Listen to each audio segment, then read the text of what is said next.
management. Bismillah ar-Rahman ar-Rahim, and welcome to Your Voice with Muazzam Ali Sandhu, ladies and gentlemen.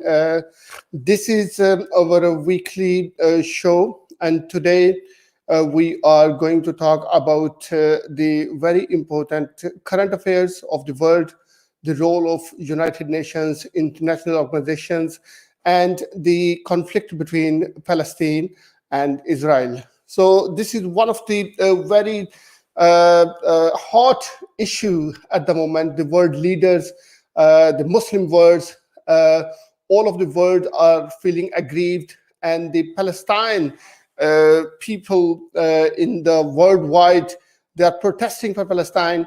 Recently, we had seen and observed a very massive crowd and protest in the streets of the London, from the Mile End to the Hyde Park. It is claimed by the organizers and the organizations who organized that protest that over 200,000 people were gathered, and very massively people have submitted their referendum in support of the Palestine, and they said that the Palestine should be free. So, ladies and gentlemen, today we have a very vocal, very famous speaker, guest today, Barrister Needa Salam.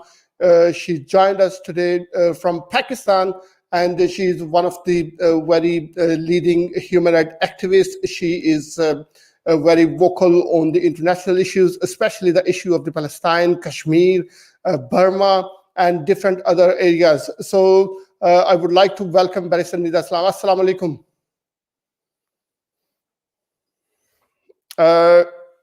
I can't hear your voice. Can you? Hello, Sidhu. How are you? Thank you for the invitation. Yeah, thank you so much for joining us today.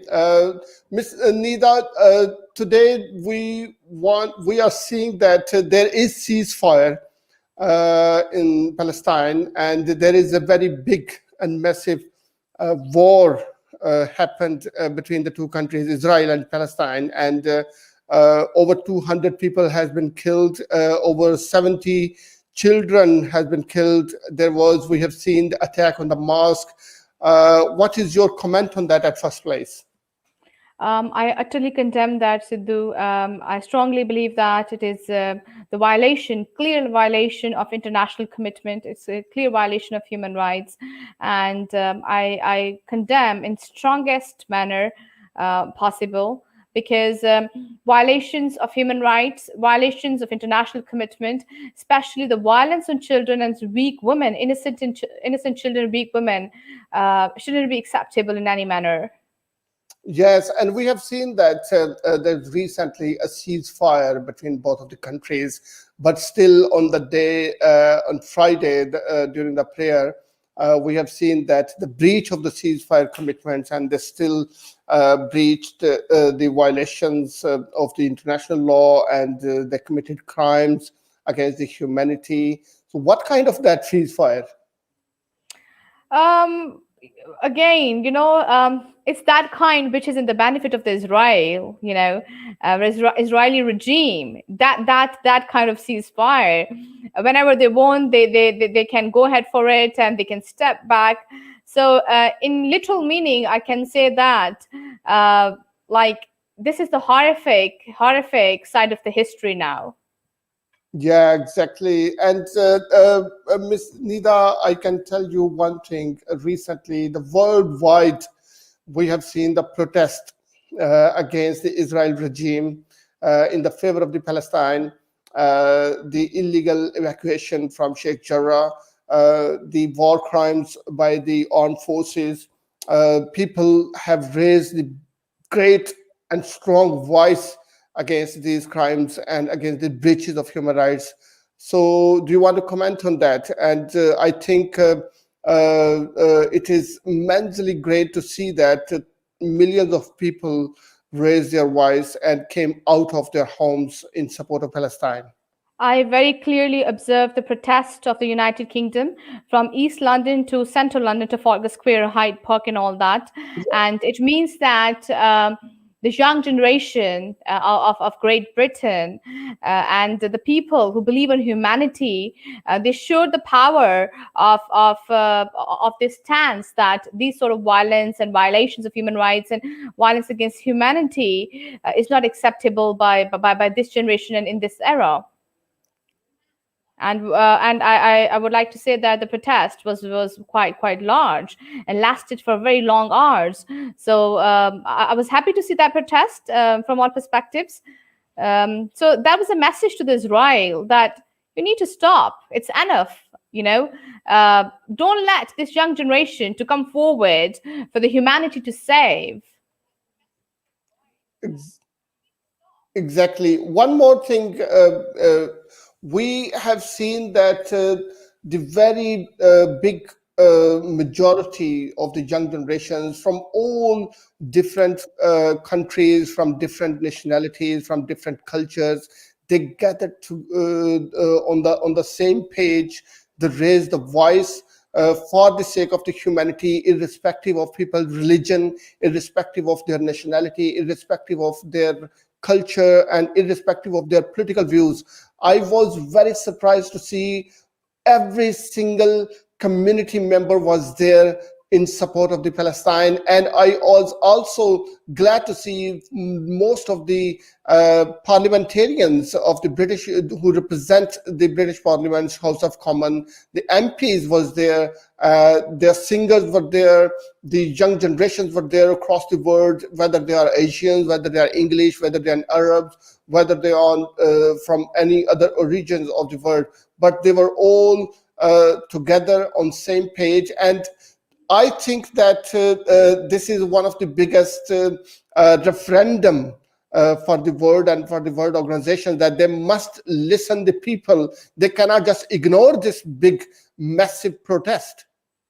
Very true, very true. I agree. Because Israel's policy of settling its civilian and occupied Palestinian territory and displacing the local population contravenes fundamental rule of international humanitarian law, especially Article 49 of the four Geneva Convention states the occupying power shall not deport or transfer part of its own civilian population into the territory it occupies. It also prohibits the individual or mass forcible transfers as well as deportation of protected person from occupied territory. The extensive appropriation of land and the appropriation and destruction of property required to build and expand settlement also breach other rules of international humanitarian laws. Under the Hague Regulation of 1907, the public property of the occupied population, such as land, forests, and agricultural estates, is subject to the law of Asfrat. This means that occupying state is only allowed a very limited use of this property. The limitation is derived from the notion that occupation is temporary. And the core idea of the law of occupation, in the words of the International Committee of the Red Cross, the occupying power has a duty to ensure the protection, the security, the welfare of the people living under occupation, and to guarantee that they can live as a normal life as possible in accordance with their own laws, culture, and traditions. So the attack on the Muslims while praying during the Ramadan was a violation of international commitment, was a violation of Hague regulations, was the violation of the United Nations Geneva Convention articles, protocols, and Israel is responsible for that.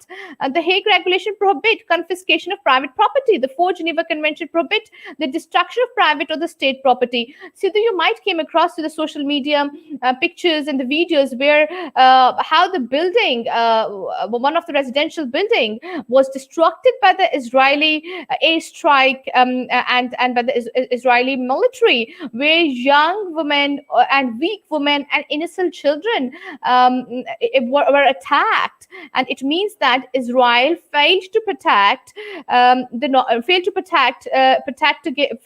to give a normal life to the people of Palestine. And I strongly believe that Israel is in a violation of international commitment. As the occupier, Israel is therefore forbidden from using a state and the natural resources for the purpose their military security need. In that way, Yeah. So in that way, the Israel is again in violation. The military or security needs are for the benefit of the local population, uh, whereas in Israel, the military or security both are not in the benefit of the local population. The unlawful appropriation of the property by occupying power amount to pillage, which is prohibited by both the Hague Regulation, the Fourth Geneva Convention, and is a war crime under the Rome Statute of the International Criminal Court and many national laws. So I strongly believe that Israel's current regime is horrific. Utterly, strongly condemn that whatever happened in Palestine, especially during Ramadan, against Muslims. Like this is not acceptable in any civilized society, 21st century. This is not 1960s or 1940s or 80s. Come on, wake up. I think Israel is just underestimating the error at the moment. Exactly. And what do you comment? I really appreciate your comments and research on that. The tension at this time between Israel and Palestine is often very high. The Palestinians who are living in East Jerusalem, Gaza, and the West Bank, the Gaza is ruled by the Palestinian militant group Hamas, which has fought Israel many times. Israel and Egypt tightly control Gaza's borders to stop weapons getting to Hamas. But Palestinians in Gaza and the West Bank says they are suffering because of Israeli actions and restrictions, because Israel says that it is only acting to protect itself from Palestinians' violations. But if you see a little behind, in 1967, when Israel occupied East Jerusalem and West Bank, as well as most of the Syrian Golan Heights, the Gaza and the Egyptian Sinai Peninsula, the most Palestinian refugees and their descendants live in Gaza and West Bank, as well as in neighboring Jordan, Syria, and Lebanon. They are feeling that because of the Israel's occupations on those areas, their lives, their human rights, their fundamental rights are affected badly. And the Israeli regime has placed so much restrictions and laws on their fundamental rights, which is squeezing their lives to breathe even. So why the United Nations, why the world organizations, why the international organizations who are responsible to maintain the peace on that regions, who were responsible at the time of 1967 when the peace agreement and the agreement between the two nations was decided and the territories has been set at that time. Since then, there were many events. Those agreements has been breached and violated, but the world organizations always take a side of the Israel. All right. As far as the West Bank is concerned, Israel's building of settlement in the West Bank, including in East Jerusalem, does not respect any of these rules and exceptions. Transferring the occupying power civilians into the occupied territory is prohibited without exception. Furthermore, as explained, I said earlier that the settlement and associated infrastructure are not temporary and do not benefit Palestinians and do not serve the legitimate security and need of the occupying power. Settlement entirely depends on the large-scale appropriation and or destruction of Palestinian private and state property, which are not militarily necessary, and they are created with the sole purpose of permanently establishing Jewish Israelis on occupied land.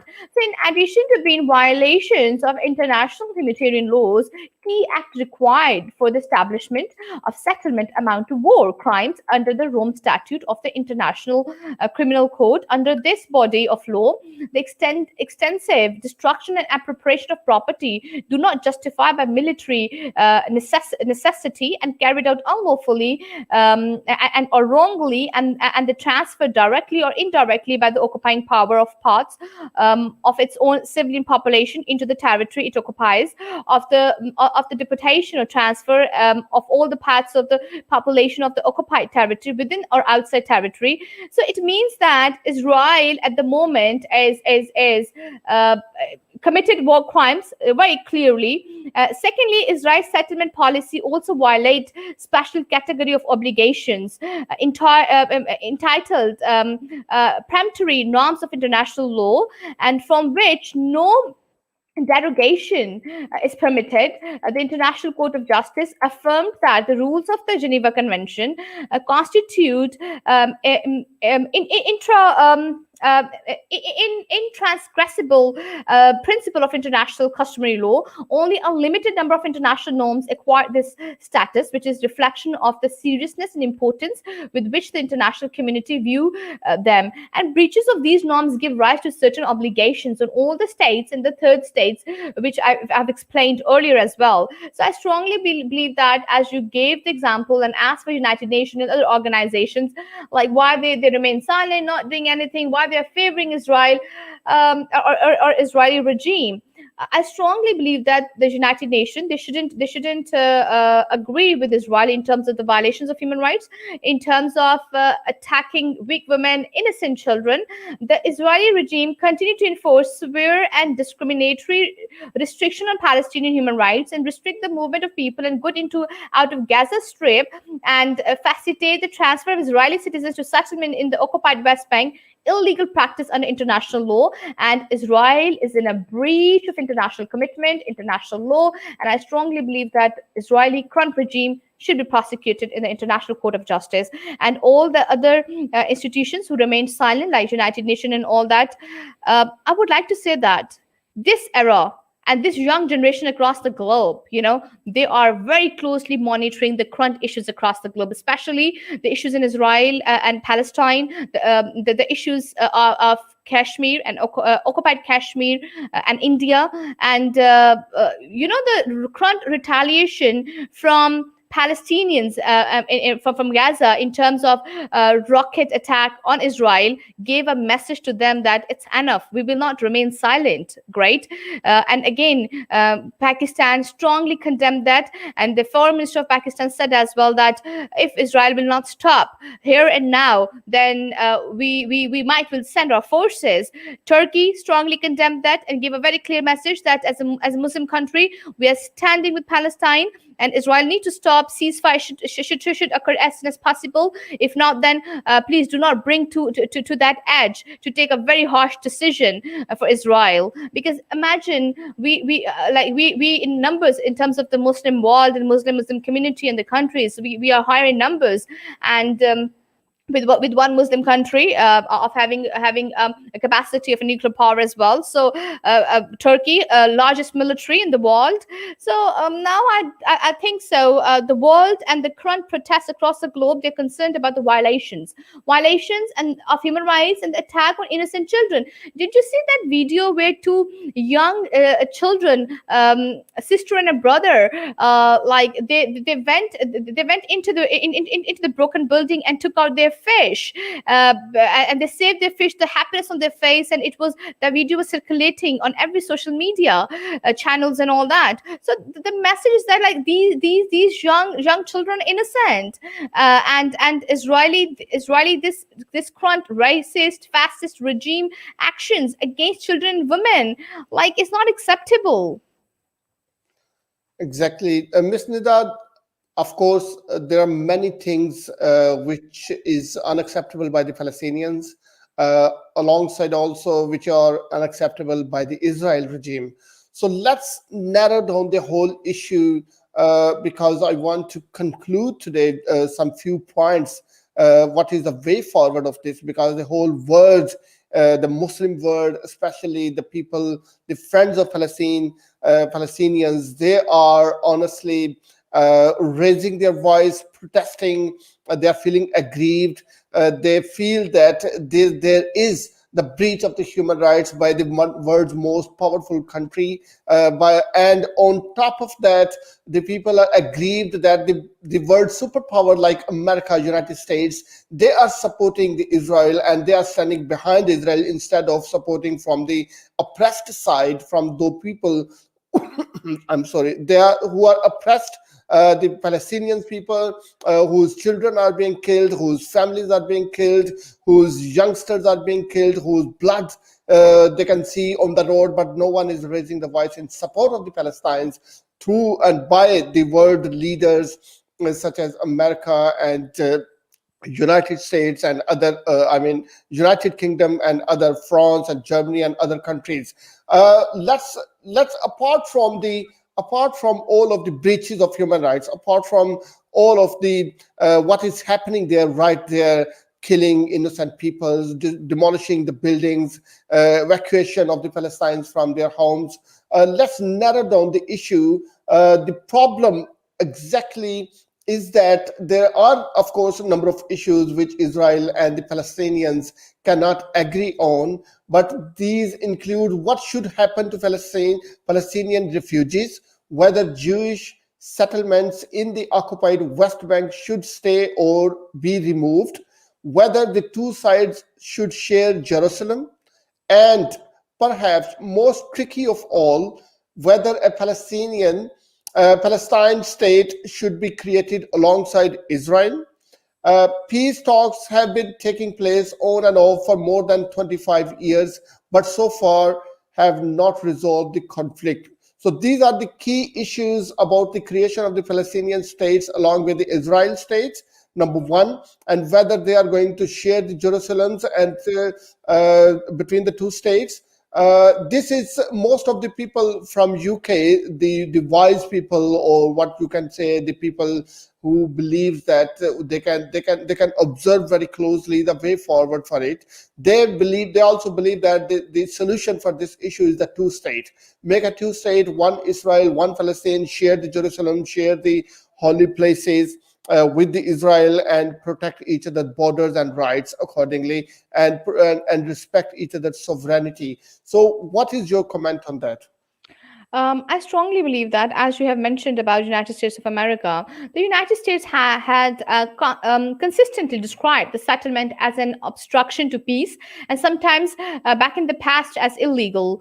In November 2019, U.S. President Donald Trump expressed the position that the settlements were not illegal and rejected the position of the West Bank in occupied territory. However, on March 2021, the U.S. Department of the State clarified it is a historical fact that Israel occupied the West Bank, Gaza, and Golan Heights, and after 1967 war. And in fact, in 2020, the Human Rights Report does not use the term occupation in the context of the current status of the West Bank.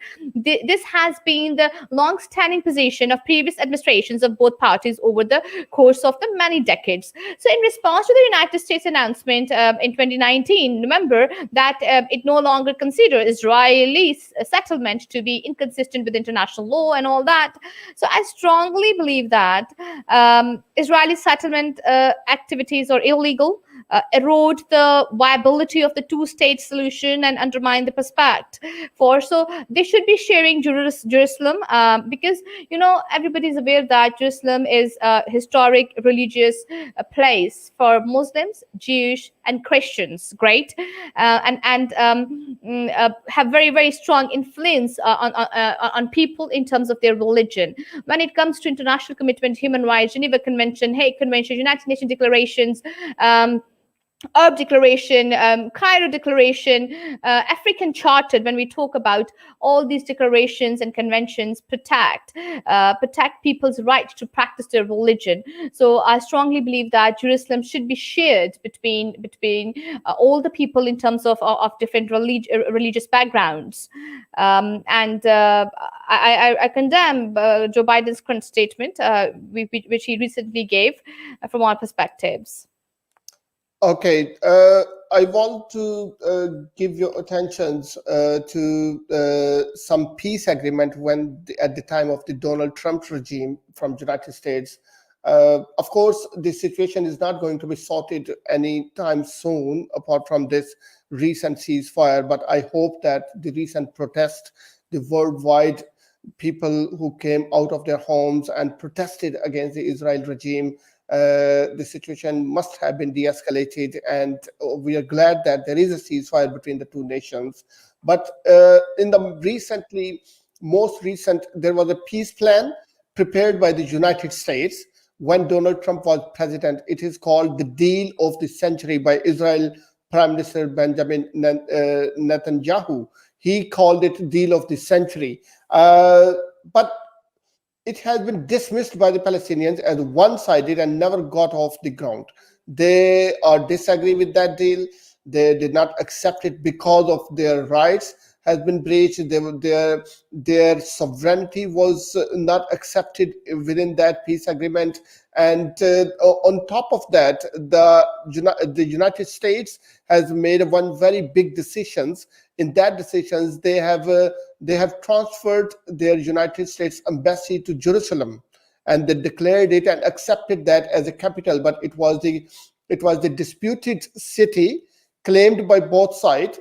The Jerusalem was claimed by Israel and claimed by Palestinians who are unlawfully removed, and there are refugees there. So how do you comment on that at first place? That what kind of that peace agreement by the world power, which is one-sided, and it is being claimed by the Netanyahu, the Prime Minister of Israel, that this is the deal of the century. They are just doing one-sided things. What you're saying? All right. So, you know what?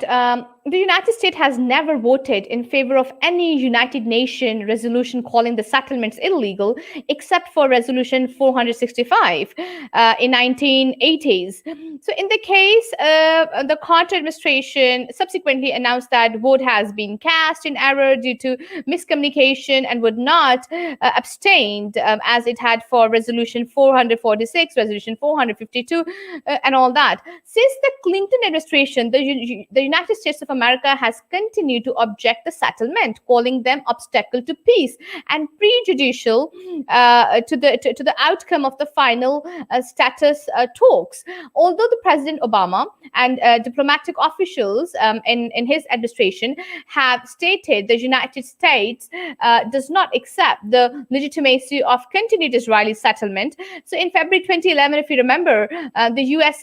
vetoed a Security Council resolution that would have declared the settlement illegal. In December 2016, the U.S. abstained on a Security Council resolution that declared Israeli settlement as illegal and deemed the continuing construction flagrant violation of international law. In abstaining, U.S. Ambassador Samantha Power stated that the Security Council reaffirmed its established a consensus that the settlement have no legal validity. The United States has been sending a message that settlement must stop privately, publicly for nearly 5 decades. The position was that United States policy and had been stated by the Secretary of the State, John Kerry, and Johnson and Nixon, Ford, Carter, Obama, during Obama administration. I'm giving these references.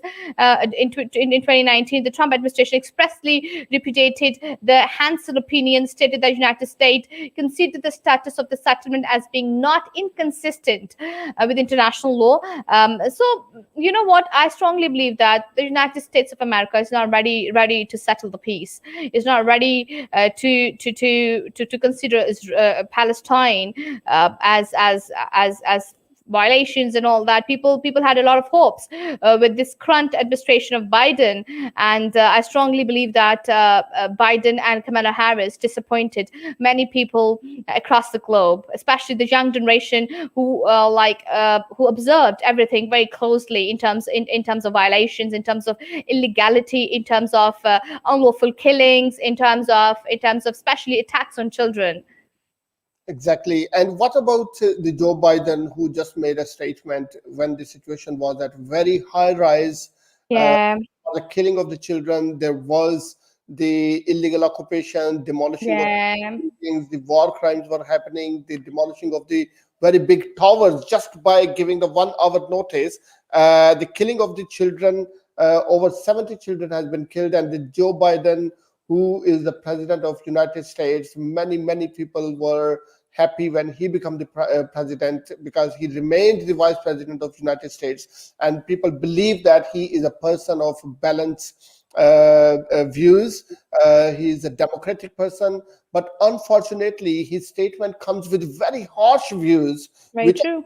which I don't scare to share with you, that he said to Israel that they have very right to defend their territory if the Hamas attack on that. This is absolutely, we agree with that. But unfortunately, on the other hand side, why he was not condemning the Israel regime, Yeah, was killing the true. children, was killing the Well, involved in war crimes, and all above that, who is the one who attacked on the mosque on the holy month of Ramadan, when the Muslims are praying, offering their prayers, and where is his condemnation on those acts done by Israel? very true, very true. I strongly, concretely agreed with you, Sidhu. You know what? Children are entitled to the same human rights and fundamental freedom as all individuals, but like other particularly vulnerable groups such as women and children have been given special status and protection within the United Nations framework and regional human rights treaties.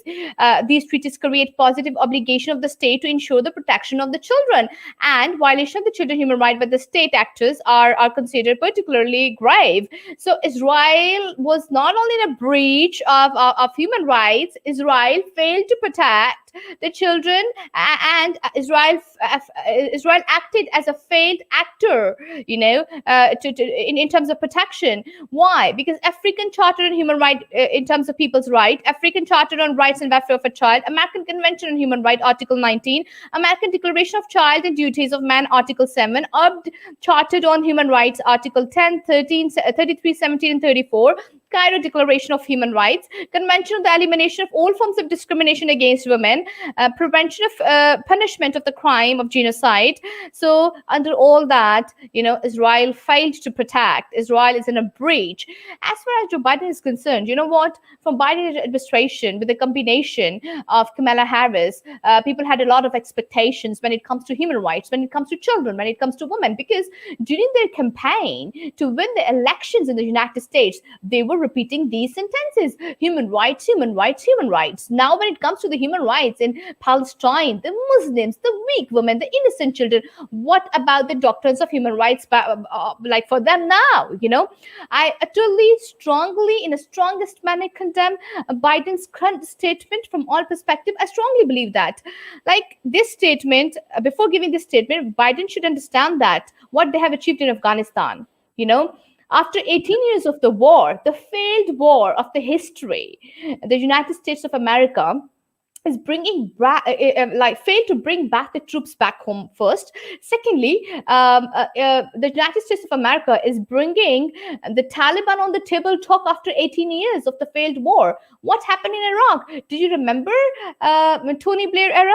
And Chalcott report, in which he said that because of the wrong intelligence they invaded Iraq and all that. What they have achieved there? Nothing actually. So before giving these statements and showing a solidarity with Israel, Joe Biden administration need to understand that which side of the history they're standing and what message they are giving.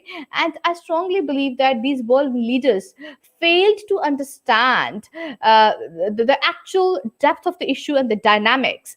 Because now, okay, fine, when Biden gave this statement and Israeli current government administration is giving very harsh statements, it means that they are bringing the young generation towards terrorism. They are actually bringing the young generation to get up and take the guns in their hands and stand for humanity, go and attack.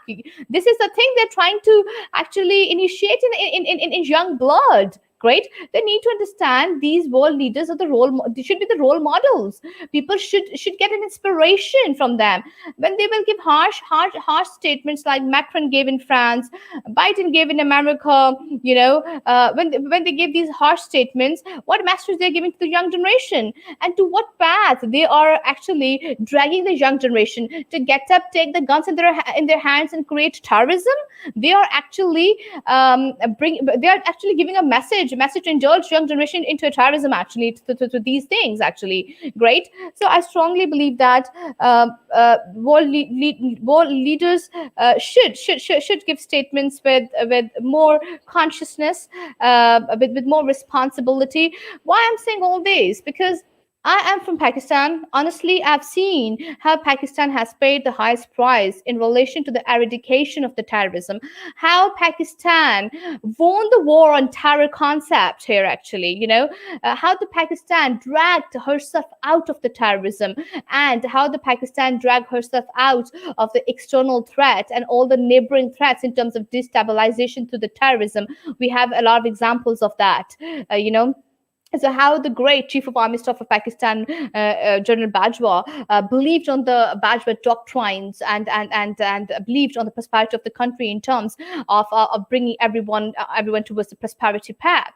So these world leaders need and should be very, very responsible. Biden's this statement we will not bring the young generation and the people from different backgrounds, customs, and norms and values together. To this statement, I think he created more division within the nation, because United States of America, they have their own problems at the moment. Racism is at its peak. George Floyd is the biggest example, when the world's most powerful country, like United States of America's president, hided himself in bunker from the protesters. Great. Again, Afghanistan war is a lost war. Great. The current COVID situation there, and how they tackled, how their healthcare system is running, and all that. Again, failed war in Afghanistan, and how they wasted their resources. So now the world has changed. The era is different. This is not 80s and 90s. These world old leaders need to understand. The young generation is expecting something else. The young generation is very keenly observing every single statement, every single news, or you can say videos. Social media plays a very important role into this time and age. Strongly condemn, nothing more than that I can say. Thank you very much, Ms. Nida. You always very vocal of these things, and you covered up a lot of things, including the what is happening in Afghanistan and what was the role of the Pakistan in terms of the eradication of the terrorism. It is the role of Pakistan to maintain the peace is really appreciable, but unfortunately, by the world leaders, it is still a stigma that it is not being properly appreciated, not being properly accepted and acknowledged. However, let's talk about recent events which just happened in Israel and Palestine, which I want to highlight one thing for certain, because this is the fourth round of war and violence since 2008 between the Israel and Palestine. And one thing which the world leaders must understand that, and I'm very certain, because at this time when the ceasefire happened, the same things happened in previously four wars since 2008, and every time the same results happened. Both sides, leaders and the states claimed that they won the war. Like now, both sides claiming that they have the victory. The Israel says they have victory, the Palestinian says they have the victory. But however, the situation is this: the status quo situation is still there.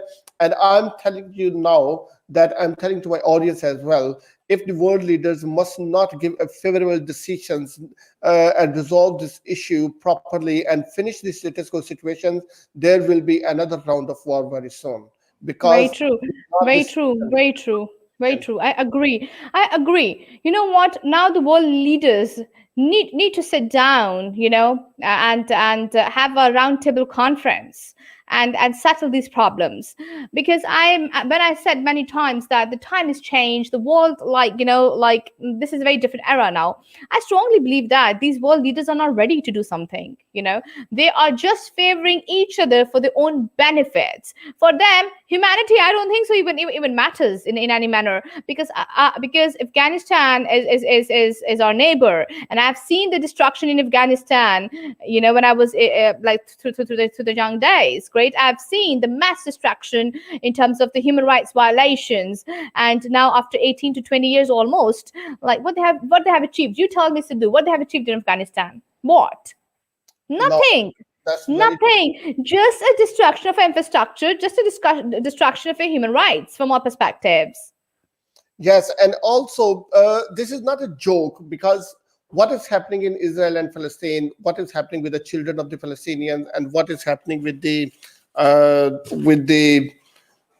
what is happening with the human rights of the Palestinians and their women, their children, their homes.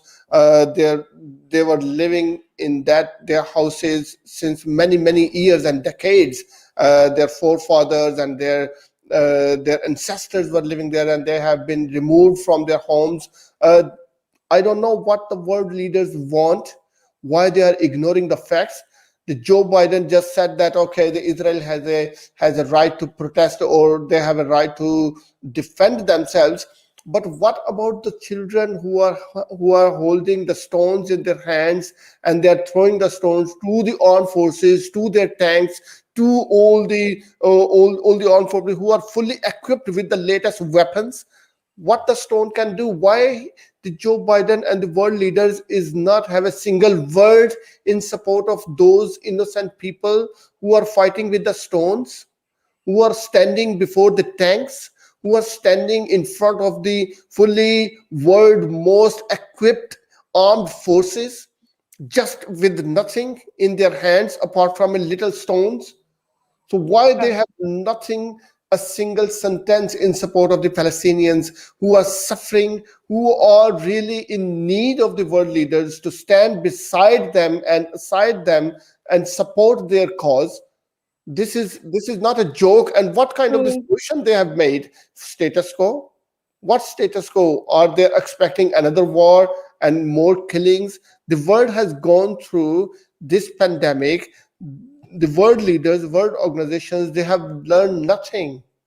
Very true, very true. They have I lost. think I think these all world leaders, the selfish world leaders, these selfish world leaders, failed on the grounds of the morals and ethics. Great on one hand. On other hand, they should all be ashamed that how Israeli current regime, the fascist regime, is equipped with latest technology, latest you can say that latest technology and all that, and they are fighting with the children, young children, having stones in their hands. This is the moment of being ashamed. Great, no morals, no ethics left. And I strongly believe that these Western world leaders, they feel to destruct the countries and to kill the people is just to have a taste of like an ice cream. For them is like that.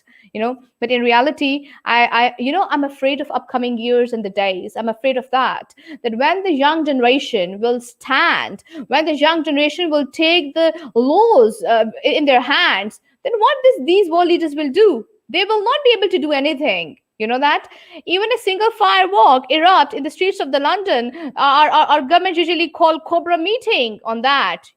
So imagine when these young children and the young generation will move towards their rights to protect by themselves when the world leaders fail to do so. Where they will stand? Will they be able to stop this young generation? No, they will not. They will not actually. No, that's very Because true. Pakistan has seen the hardest time, in terms of eradication of the terrorism. Zarbe Azb is the biggest example. The world leaders need to read and understand that, and how Pakistan came out of the terrorism and all that, because Pakistan has paid the highest price. And only across the globe, Pakistan is the only one country she has a good experience. Great, in terms of protecting the young generation, in terms of protecting the state, in terms of taking the state out of the terrorism and protecting their borders with the harsh neighbors. Great, who are always ready to destabilize. Thank you very much, Ms. Nida. I want you to give a message across those who protested in the favor of the Palestine. Of course, we acknowledge their protest. We appreciate they have a heart to speak out, and they've broken their silence against the violence. They stand up against the breach of the human rights. And second, is there any message to those people who are still watching and just staying at their home, not raising their voice, not saying even a single sentence, not condemning by their any action or any their word, number one. And number two is to those world leaders who are silent, who are not playing their role actively to resolve the matter? And thirdly, the United Nations, what is their duty to protect the human rights of the Palestine? First of all, a message to the United Nations: please wake up. Wake up for the humanity. Wake up for your own resolutions and the treaties and the articles. Wake up, great? Otherwise, I consider United Nations as a disabled child. A disabled child always got the right. A right to speak, a right to have a food, right to have a clean water. But again, a disabled child is not able to walk. So the United Nations is like that, a disabled child, great? So wake up. This is the time to wake up. Secondly, all that people who protested, as I closely observed the protest of the United Kingdom, the young generation from different backgrounds, different cultures, norms, and values, because Britain is a multicultural society. I was very happy to see that, how the Trafalgar Square was jam packed. I would like to say to young generation, stand up for humanity, for yourself, not for yourself, for the people, right? Especially young children and weak women, who are not equipped with any latest technology, no rights to fight for themselves, for their land, great? Only those people will be able to understand the concept of the land, like who have lost their land. It's my land, my region, my country, my people, our progression, and all that. So yeah, that's it. Thank you so much, Ms. Nida. In the end of our show, it was really great conversation, and it is always pleasure to have you as a So it guest. was a very great. It was my privilege to be in your show. Secondly, it was always great conversation with you on these social topics, social issues, because I think you're doing a great job, and your team is a very fantastic team. Highly admire your team and your job in terms of raising your voice for humanity, and for the people, no matter what part of the world that issue is from. Thank you so much. I like your words, kind words, and I appreciate. Before the end of our show, there is a message across for the listeners in terms of because in UK they have gone through with the lockdown. They've suffered a lot. So there is a message I need to read out for all of the audience. And if you want to comment in the end of that, we are all looking forward to coming out of lockdown gradually, meeting up with family and friends, and being able to go more places like hairdressers, restaurants, and gyms. However, we all need to play our part to get back to normality safely. So remember, meet outside. You are much safer in the fresh air because COVID-19 particles are blown away. It's important to stick to meeting in groups of up to 6 people and keep a safe distance. If visiting a restaurant, hairdresser, or an other indoor allowed venue, check in with the NHS COVID-19 app, use hand sanitizer, wear a face covering when necessary, leave space, and if there is a window, ask for it to be opened, as it's very important to allow fresh air. Let's keep each other safe. For the fastest guidelines during the pandemic, visit gov.uk coronavirus. So you want to comment on that as well? Yeah, it's really great. Yeah, I would like to give the same message. Please stay away from each other, meet outside, and follow all the SOPs, because I think we need to survive, and we should survive. And together, more stronger, we will be out of this global pandemic. And as in terms of Pakistan, I would like to congratulate National Command and Operations Center, who performed their duties very well in terms of tackling COVID-19 in Pakistan. Yeah, thank you so much, Barrister Needa Salam. Thank you so much, Sidhu. And hopefully we will join again another show, taking another Definitely. on board. Definitely. Thank you. Have a good evening. Have a good evening. If you want to advertise your business on Revive FM, then visit www.revivefm.co.uk or contact our sales team now on 07944 565616.